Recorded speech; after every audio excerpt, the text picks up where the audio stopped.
Irmãos, continuando nossa leitura da primeira carta de São João, onde ele diz: Caríssimos, quem é o vencedor do mundo, senão aquele que crê que Jesus é o Filho de Deus? Basicamente, ele reitera a última frase que nós líamos na primeira leitura de ontem. Esta é a vitória que vence o mundo, a nossa fé. E então, ele diz: este, Jesus Cristo, é o que veio pela água e pelo sangue. Não veio somente com a água, mas com a água e o sangue. E o Espírito é que dá testemunho, porque o Espírito é a verdade. Ora, vocês vejam,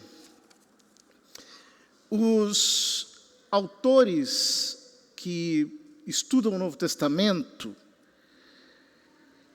eles já se debruçaram muito sobre isso, sobre o que seria aqui, na primeira carta de João, esses três que dão testemunho, como ele diz no versículo 7. Assim, são três que dão testemunho: o Espírito, a água e o sangue. E os três são unânimes. Ora, eu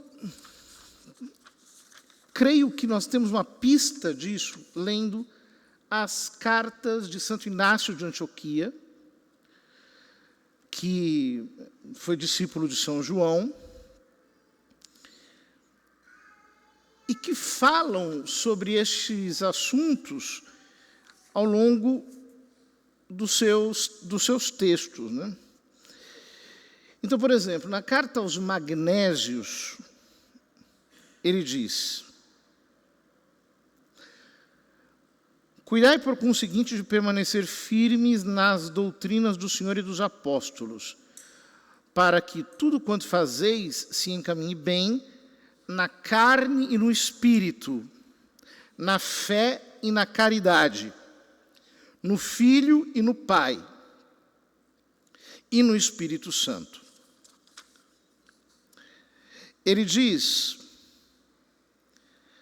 honrado com um nome de esplendor divino, nos grilhões que carrego, canto às igrejas nas quais desejo a união da carne e do Espírito de Jesus Cristo, que é a nossa vida para sempre, a união da fé e da caridade, a qual nada supera, e, para dizer coisa ainda mais sublime, a união de Jesus com o Pai. Depois, na carta aos Tralianos, ele diz: não que tivesse conhecimento de algo assim entre vós, tento sim prevenir-vos como a pessoas queridas, prevendo as ciladas do diabo. Adotai, pois, a mansidão e renovai-vos na fé, que é a carne do Senhor, e na caridade, que é o sangue de Jesus Cristo. Na carta aos Romanos, Santo Inácio de Antioquia diz: meu amor está crucificado, e não há em mim fogo para amar matéria. Pelo contrário, água viva, murmurando dentro de mim, falando-me ao interior: vamos ao Pai. Quero o pão de Deus, que é a carne de Jesus Cristo, da descendência de Davi. E como bebida, quero o sangue dele, que é amor incorruptível. Na carta aos Esmirnenses, ele diz: glorifico a Jesus Cristo, Deus que vos fez tão sábios.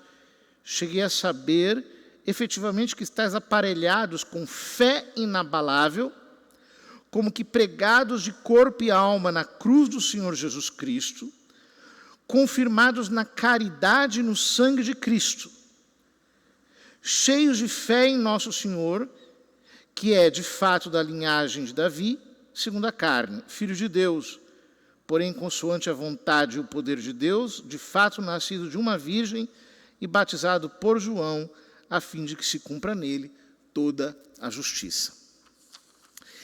Nesses trechos, o que nós vemos? Que Santo Inácio de Antioquia sempre associa a fé e a caridade. A caridade com o sangue do Senhor, a fé com a carne do Senhor. Quando São João diz que ele veio pela água e o sangue, ele está dizendo muita coisa. Ele está dizendo que ele veio pela água, isso é, começou o seu ministério público pelo batismo, e pelo sangue, ele concluiu o seu ministério público pela morte redentora na cruz. A água e o sangue também significam a humanidade santíssima do Senhor, no sentido de que alguns hereges do tempo em que o Evangelho foi escrito, os chamados docetistas, negavam que Cristo tivesse vindo na carne. Eles criam que ele fosse uma espécie de holograma, ou seja, que ele não tivesse matéria. Então, os cristãos davam como demonstração de que ele veio na carne o fato de que ele foi batizado, ou seja, ele se molhou. Não tem como você mergulhar um holograma na água. Então, quando ele fala a água e o sangue, isso tem como paralelo o que Santo Inácio diz aqui sobre a fé e a caridade. E ele diz assim, que o Espírito é que dá testemunho, porque o Espírito é a verdade. Ou seja, eu só posso chegar à fé e à caridade pela inspiração do Espírito Santo, pelo impulso do Espírito Santo. Esse é o único modo. É o Espírito que testifica ao nosso espírito que nós somos filhos de Deus. Ou seja, a graça me leva à união entre a fé e a caridade, como ele diz aqui, que é a maior união que existe. Acima dessa, diz ele aos magnésios, apenas existe a união entre o pai e o filho. Portanto, o que São João está possivelmente nos dizendo aqui, talvez fosse esse o entendimento dos seus destinatários, é que o Evangelho tem uma força probatória, que vem dessas três testemunhas. A testificação interior do Espírito, ele me ilumina. A fé, que me faz tocar a carne do Senhor. A fé que é, para mim, como a água que tocou o corpo de Cristo. A fé que, para mim, é o ponto de conexão com Ele. E a caridade, que é o sangue de Cristo. Ou seja, o Espírito Santo me leva à fé e à caridade. E é muito importante isso, vejam, por exemplo, uma pessoa que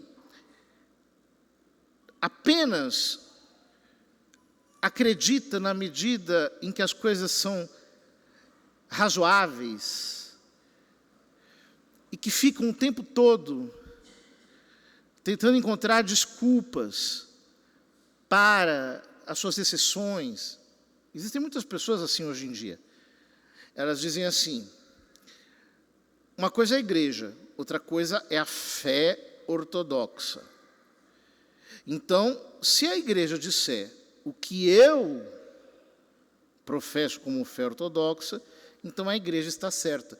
Mas essa não é a fé do Novo Testamento.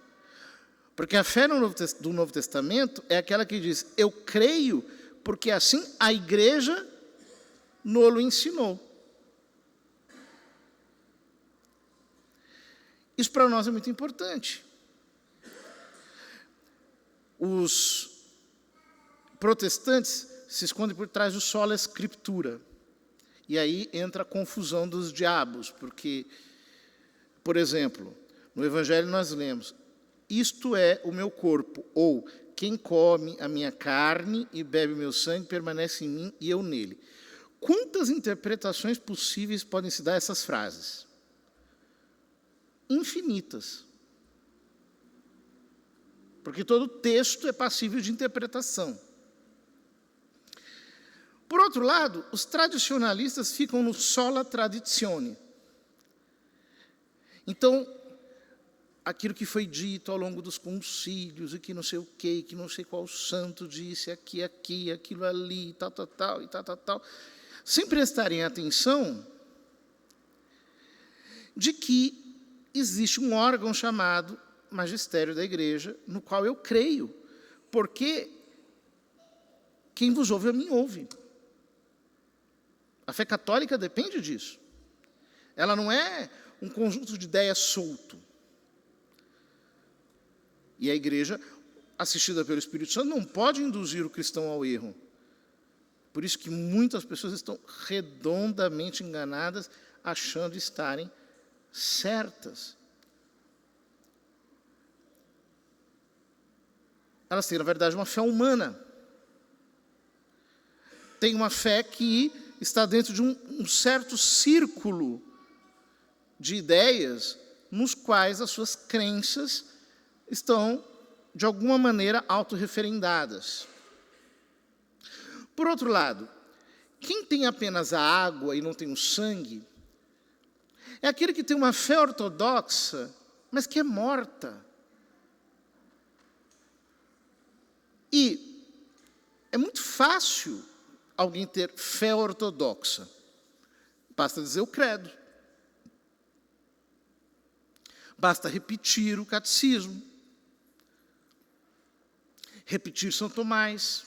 Repetir os doutores da igreja. A fé ortodoxa. Porém, essa fé é morta, se ela não tem obra. E como explica São Paulo, a fé opera pela caridade. Ou seja, eu preciso da luz da fé e do calor da caridade. Esse calor é o sangue. Eu preciso da caridade, do amor divino. Uma caridade sem fé é pietista. E hoje existe muito disso. Sentimentalismo, devocionismo, um monte de coisas. As pessoas se perdem em 1001 devoções. Aparece a cada momento uma onda nova, uma moda nova. E as pessoas vão atrás daquilo e ficam repetindo e tal. E as modas vão passando. E as novidades vão chegando. E assim por diante. É o pietismo. É uma tentação que nós todos temos. É a caridade sem fé. É só um amor atemático. Por outro lado, a fé sem a caridade é uma ortodoxia morta. E por outro lado, sem a revelação interior do Espírito Santo, eu apenas tenho uma fé humana. Eu não creio por uma razão sobrenatural. Eu creio apenas por uma razoabilidade de um discurso. Mas isso não é fé em sentido teologal pleno. É por isso que a força probatória do Evangelho está no Espírito, na água e no sangue. São esses que dão testemunho. E o seu testemunho é unânime. Ou seja, o Espírito testifica. Eu creio com o coração e amo com toda a intensidade do meu espírito a Deus e aqueles que estão ao meu lado, com esse amor que transborda através de mim. O Espírito, a água e o sangue dão testemunho.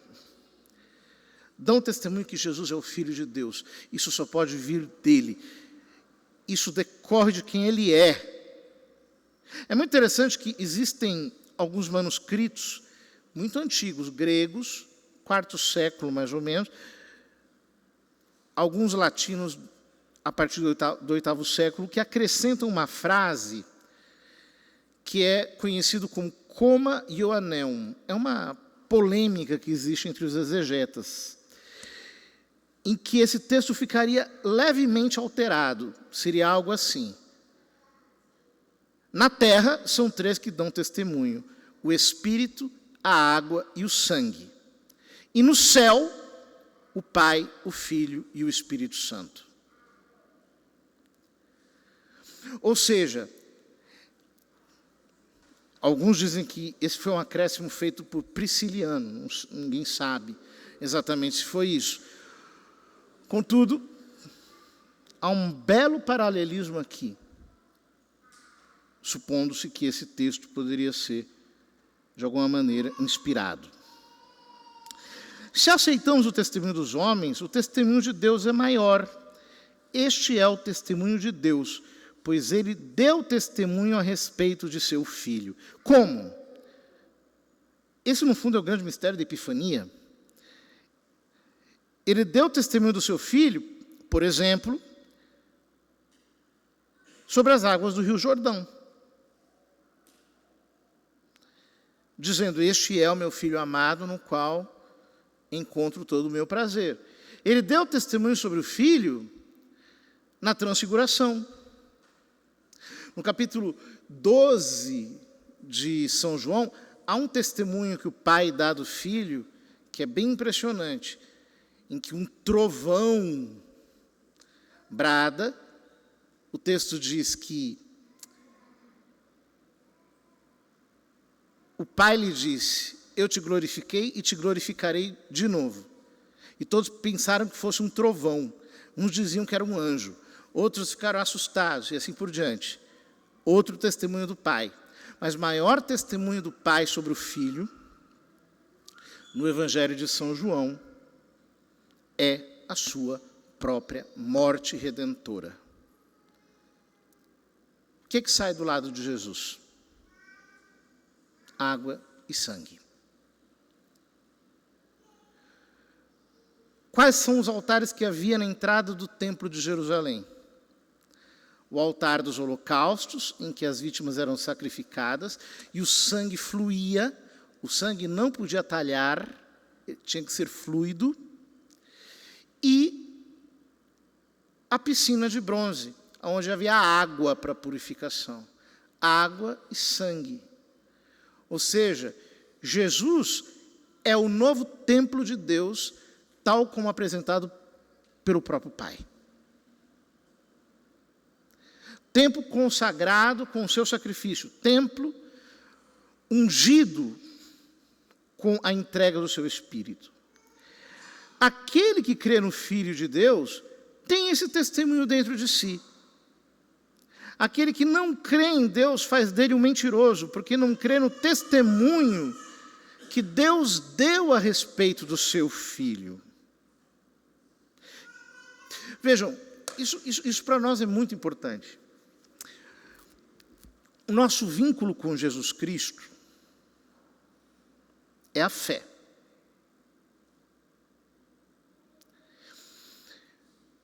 É muito interessante que, ao longo da história da igreja, muitos quiseram fazer uma dialética, uma oposição entre o Cristo histórico, ou o Jesus histórico, e o Cristo da fé. Para dizer que o Cristo da fé é um mito, e o Jesus histórico foi um personagem que existiu e cujos rastros aparecem no Evangelho, mas nós temos que escavar fundo para descobrir realmente quem foi. Qual é o problema desse tipo de tese? É que ela, na verdade, é uma pegadinha bem diabólica. Por quê? O que a gente chama de Jesus histórico não passa da humanidade de Cristo vista por olhos incrédulos. Ou seja, Pilatos viu Jesus histórico. Herodes viu Jesus histórico. Caifás viu Jesus histórico. Anás viu Jesus histórico. O mau ladrão viu Jesus histórico. E nenhum deles foi salvo. Mas o bom ladrão viu o Cristo da fé. Os apóstolos que permaneceram fiéis viram o Cristo da fé. Um Cristo da fé é aquele que São Pedro diz: tu és o Messias, o Filho do Deus vivo. E aí Jesus diz: não foi a carne e o sangue que te revelaram isso, foi meu Pai que está nos céus. Ou seja, se eu não entendo que Jesus é o templo de Deus, que nele está Deus, nele está a vida mesma de Deus, conhecê-lo é como conhecer qualquer pessoa. Isso não vai produzir nada em minha vida. Mas, quando eu conheço quem Ele é, um com o Pai e o Espírito Santo, então, eu descubro a força desse testemunho dentro de mim. Portanto, o Cristo da fé, na verdade, é o único Cristo que existe mesmo. É o Cristo eterno. É o que nos dá acesso ao Jesus histórico. É o único que existe. Nele não há divisão. Nele não há cisão nenhuma. Pela fé eu agarro, pela fé eu toco nele, pela fé eu me envolvo com ele. A fé consiste exatamente nisso. Mas é interessante que São João continua dizendo, e o testemunho é esse: Deus nos deu a vida eterna, e esta vida está em seu Filho. Quem tem um filho tem a vida. Quem não tem um filho não tem a vida. Eu vos escrevo estas coisas a vós que acreditastes no nome do Filho de Deus, para que saibais que possuís a vida eterna. Dizendo de outro modo, a vida mesma de Deus, que é eterna, não tem princípio nem fim, esta vida está na alma santíssima de Jesus Cristo. E é da sua plenitude que todos nós recebemos graça sobre graça. Ou seja, se eu me uno a Cristo pela fé, eu me uno à fonte da vida eterna. Por isso Jesus diz: aquele quem tiver sede, venha a mim e beba, e do seu interior fluirão rios de água viva. E o evangelista comenta, ele falava do Espírito que haveriam de receber todos os que nele crescem. Ou seja, quando eu creio, eu me acoplo a Jesus Cristo, que é o terminal mesmo da vida eterna para nós todos. Agora, se eu não me uno a Cristo pela fé e pela caridade, se eu não aceito a força do testemunho do Espírito Santo com a água e o sangue, o que acontece comigo é que Jesus para mim torna-se um personagem do passado, que eu não sei direito quem é, que talvez tenha umas ideias interessantes, mas não é o Cristo que muda a vida de quem crê. Aquele Cristo que pega um bandido e o transforma em apóstolo, que pega uma prostituta e a transforma numa santa contemplativa, que pega um assassino e o faz se tornar um penitente até o fim da sua existência. Isso só pode ser feito pelo Cristo da fé. E isso só pode ser feito pela fé em Cristo, pela fé unida à caridade. Queridos irmãos, nós precisamos unir a fé e a caridade. Nós precisamos ter uma vida de oração em que haja a fusão da fé e do amor. Fusão que é operada pela verdade, que é o Espírito Santo. Vamos abrir o nosso coração para que isso aconteça, a fim de que o Senhor não seja para nós um personagem teórico, longínquo, mas seja o que Ele é, a vida da nossa vida.